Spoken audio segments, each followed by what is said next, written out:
मैं पढ़ता हूँ ना तो मुझे याद नहीं रहता। अगर मैं कैसे भी करके किसी भी टॉपिक को याद भी कर लेता हूँ तो मिनिमम 1 से 2 दिन तक ही याद रहता है।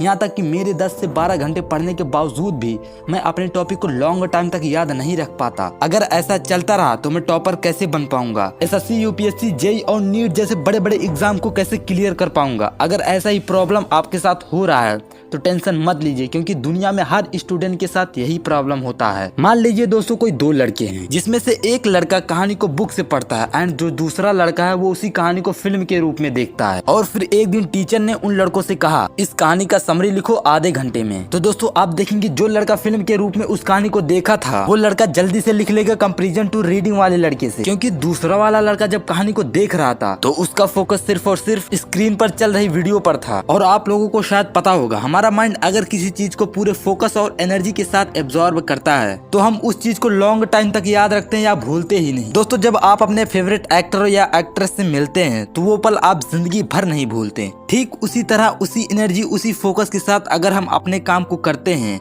या अपने किसी टॉपिक को याद करते हैं तो वो हमें जिंदगी भर के लिए याद रहता है। मेरे कहने का मतलब है जब आप पढ़ने बैठते हो तो अपने पूरे फोकस और एनर्जी के साथ बैठे। इससे जो चीजें आपको जल्दी समझ में आता है और लॉन्ग टाइम तक याद भी रहता है।